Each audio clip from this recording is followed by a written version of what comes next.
আচ্ছা, আমাদের জীবনে এমন কিন্তু অনেক হয়েছে যে আমরা কোনো একটা কাজ শুরু করেছি কিন্তু মাঝপথে এসে আটকে যায় বা আমাদের কাজটা সম্পূর্ণ হয় না।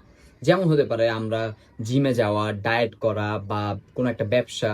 তো এমন অনেক হয়েছে। কিন্তু কারণটা কি জানো? আজ আমি তোমাদের সাথে সেই কারণগুলো শেয়ার করব। এবং কোনো কাজ শুরু করলে কিভাবে মাঝপথে হাল না ছেড়ে দিয়ে কাজটা শেষ করা যায় সেই টেকনিকগুলো শেয়ার করব। প্রথম টেকনিক হচ্ছে ক্লিয়ার ভিশন।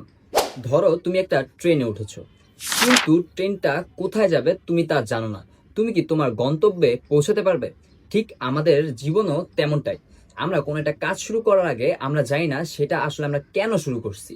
তো এই সমস্যার সমাধান হচ্ছে কাজটা শুরু করার আগে খাতায় লিখে রাখো, যাতে করে যখন হাল ছেড়ে দিতে মন চাইবে তখন তুমি সেই কাগজটা দেখে কেন শুরু করছিলে সেটা মনে করতে পারো এবং মোটিভেটেড হতে পারো। দ্বিতীয় সমস্যা হচ্ছে আমাদের ছোট ছোট জয়ের অভ্যাস নেই। ধরো তুমি কাল থেকে প্রতিজ্ঞা নিলে আমি প্রতিদিন পড়াশোনা করব। তো তুমি কি ভুলটা করো? প্রথম দিনই তুমি 4 ঘন্টা পড়ো, দ্বিতীয় দিন 2 ঘন্টা, আর তৃতীয় দিন তোমাকে খুঁজেই পাওয়া যায় না। এই সমস্যাটার সমাধান হচ্ছে বড় বড় গোলকে ছোট ছোট ধাপে পরিবর্তন করো, এবং যখন তোমার সেই ছোট ছোট ধাপ পূর্ণ হবে তখন সেটা সেলিব্রেশন করো। তা যে কোনো কিছু হতে পারে। তৃতীয় সমস্যা হচ্ছে ফোকাস না থাকা বা অতিরিক্ত কাজে মনোযোগ হয়ে যাওয়া, যেমনটা আমরা অনেকেই করে থাকি।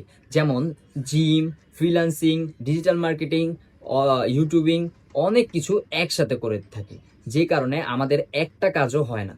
আর এই সমস্যার সমাধান হচ্ছে একটা কাজে ফোকাস দেওয়া, তারপরে আরেকটা কাজেতে দেওয়া। তো একটা কাজ যখন তোমার সম্পূর্ণ হয়ে যাবে তখন দ্বিতীয়টা অটোমেটিক ঠিক হয়ে যাবে। দেখো, হাল ছেড়ে দেওয়া সহজ, কিন্তু যারা মাঝপথে হাল ছাড়ে না তারাই কিন্তু আসল চ্যাম্পিয়ন। তুমি যদি আজ থেকে শুধু একটা ছোট্ট সিদ্ধান্ত নাও তাহলে তোমার জীবন পরিবর্তন হয়ে যাবে।